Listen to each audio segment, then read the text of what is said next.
What's good, YouTube? It's your boy, Blue Blood Sports TV, back at y'all with another one.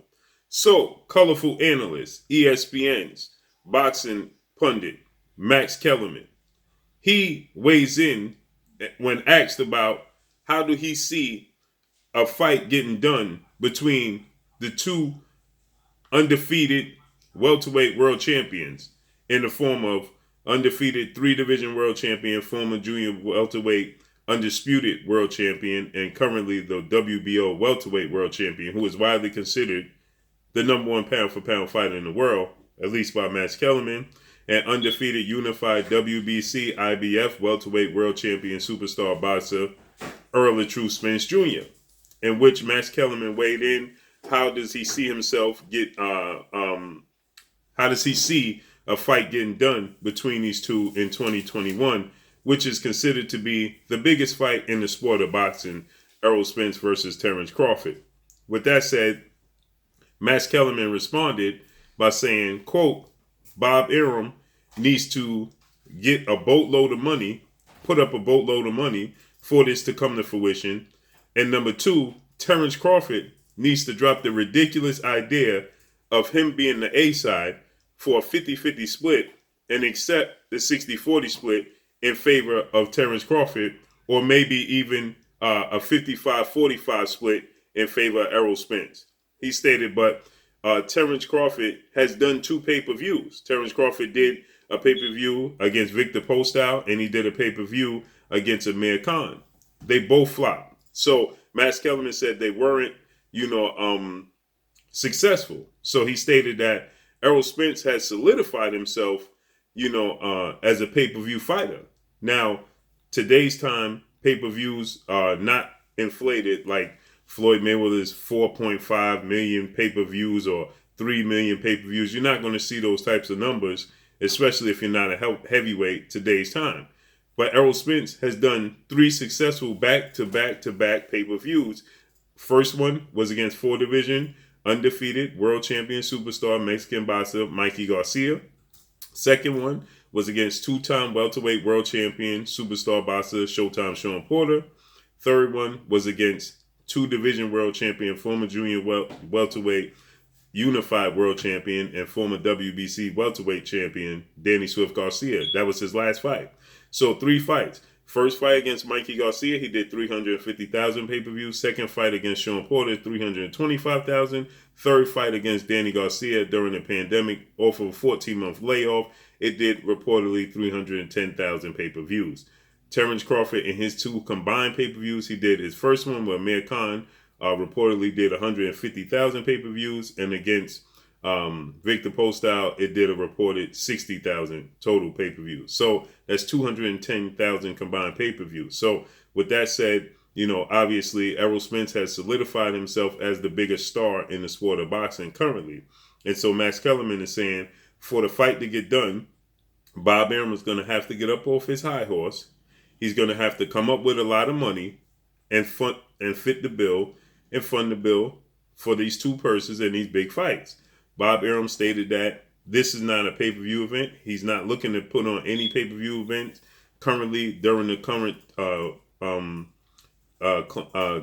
during this current time in the sport of boxing. Okay, with the pandemic, social global pandemic, social distancing, things of that nature. Okay, so the way the world is currently right now, Bob Arum stating that he doesn't want to ask the fans to fit a bill for pay-per-view. He just don't see it to be, the correct thing to do today's time. So with that said, Bob Arum has no interest in putting up big money. He just talked about a possibility of Terence Crawford fighting former unified WBC, WBA, welterweight world champion superstar boxer Keith One-Time Thurman and Sean Porter.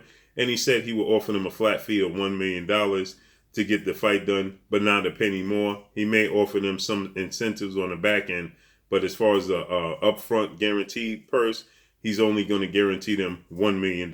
So with that said, obviously they're both worth more than $1 million. We saw Teofimo Lopez get more than $1 million against Vasyl Lomachenko, and we saw Kell Brook get $2 million in his fight with Terence Crawford. So obviously they're both more relevant than Kell Brook, and they're bigger stars than Teofimo Lopez. So we know that they're not going to stand to fight Terence Crawford in a huge lucrative fight and don't have a guaranteed purse of more than $1 million.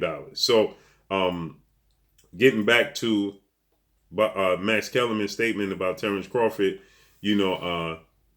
ridiculous idea that he's the A side or wanting a 50-50 split. The current comparisons between himself and Errol Spence. Errol Spence is clearly the bigger star.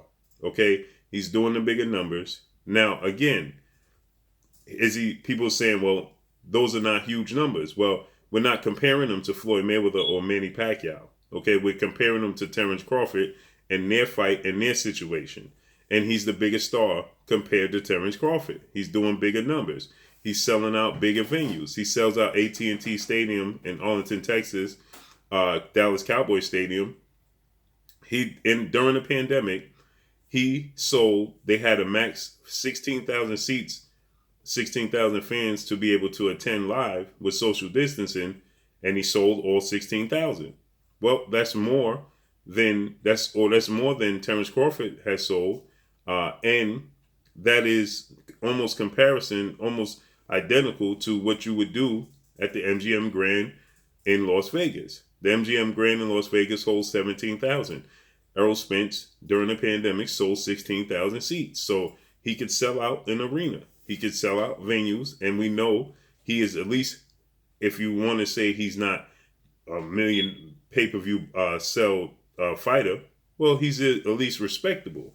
With Terence Crawford, you take his least pay-per-view of 310,000, and you compare that to Terence Crawford's combined two pay-per-views of 210,000. Well, he still sold 100,000 more pay-per-views than two of Terence Crawford combined pay-per-views together.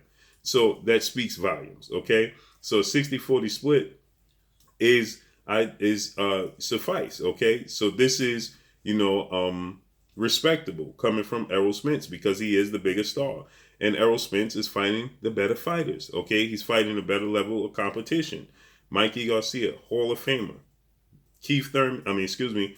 Sean Porter, Hall of Famer. Danny Garcia, Hall of Famer. Terence Crawford's last 6 fights, he didn't fight a guy that's a Hall of Famer. Julius Indongo is not going to the Hall of Fame. Now that was an undisputed showdown, so it was a huge fight.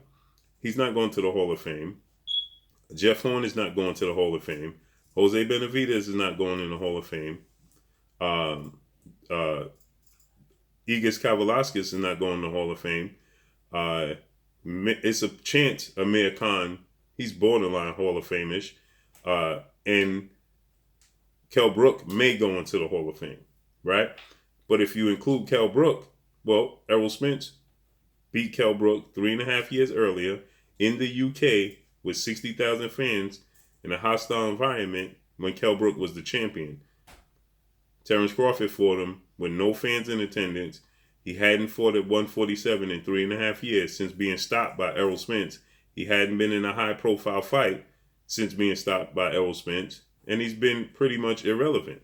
Now, like I said, the level of competition is even admitting of Terence Crawford. He stated that they're good fighters, everybody on his resume, but he hasn't had that high-profile, legacy, Hall of Fame caliber opponent on his resume. He's still seeking that. He said this on his special Relentless in the build-up to Kell Brook when he sat down with Andre Ward. He admitted this himself. He's still seeking out that fight. So when you look at the level of competition, it's not close, right? And then you look at the numbers don't lie, and it's not close. So I'm in agreement with Max Kellerman. Yes, Terence Crawford needs to, he needs to go ahead and at least push for 55-45. Okay, that suffice. But he needs to, agree to this split in favor of Errol Spence to make the biggest fight in the sport of boxing before it's too late. Okay? We don't know. Errol Spence obviously has been linked to a possibility of facing 8-division legendary iconic superstar boxer world champion who currently holds the WBA title, Manny Pacquiao. But Manny Pacquiao seems to be on the verge of Now he's claiming it's going to be an exhibition bout, 10-round exhibition bout against undefeated rising lightweight Mexican superstar title contender King Rob Ryan Garcia. And they're targeting dates are April or May. 10-round exhibition. Manny Pacquiao claims that he just wants to get his feet wet. And then Errol Spence is still a possibility in the future, as well as Terence Crawford. He really wanted to face UFC legendary iconic fighter Conor McGregor, but Conor McGregor was just knocked out this past weekend by Justin Poirier, and so that went by the wayside. So can we see Errol Spence in a unification bout? Because now if Errol Spence goes ahead and lands that Pacquiao fight, Terence Crawford been seeking that Pacquiao fight since 2014, 2015. He wasn't able to land it when Manny Pacquiao was still under the same promotional banner as him in Top Rank with Bob Arum, and Bob Arum stated he prevented the fight from happening, and Bob Arum stated that he just didn't, for two reasons. He didn't want to see Manny Pacquiao get hurt because he was a close friend of his, and number two, he didn't think that Manny Pacquiao was worth paying $20 million that he was looking for. He didn't think the fight could sell. So he even admitted that he was happy that Manny Pacquiao made $25 plus million to face off against full division world champion superstar boxer Adrian Broner and Keith Thurman, and he was just happy he wasn't responsible to fit the bill. He was just happy that he didn't have to fit the bill and pay Manny Pacquiao for that money because he didn't see a return on investment with Manny Pacquiao. So now if Errol Spence is to land that fight, he beats Manny Pacquiao, which is going to be more than likely his highest pay-per-view event, according to the numbers, because Manny Pacquiao is a bigger star than anybody Errol Spence has fought as well. And the live gate is going to be bigger. If Manny Pacquiao opened up AT&T Stadium in Arlington, Texas, when he fought Joshua Clottey and Antonio Margarito there. So if that fight takes place there with fans in attendance on pay-per-view, it's going to be the biggest fight in Errol Spence's career, figuratively and literally, because it's the biggest name opponent he's ever faced, legacy-wise, and it's going to do the biggest numbers. It's the opponent that has the biggest following that he's ever faced.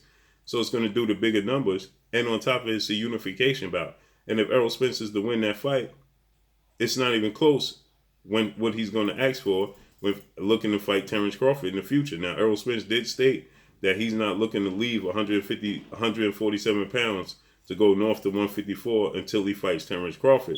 But at this point in time, he would then hold the WBC, the IBF, the WBA, and he would have done 4 straight massive pay-per-views. So that speaks volumes. And then it's not even close. It's not even a debate as to what Terence Crawford stands to make. So I'm in agreement with Max Kellerman. I think that Terence Crawford should take the 60-40 split, or he should push Bob Arum to put up the big money, or look to exit Top Rank quicker than October of 2021. So let's see how this unfolds and plays out. That's all I got for y'all. Drop a comment in the comment section. Let me know what y'all think.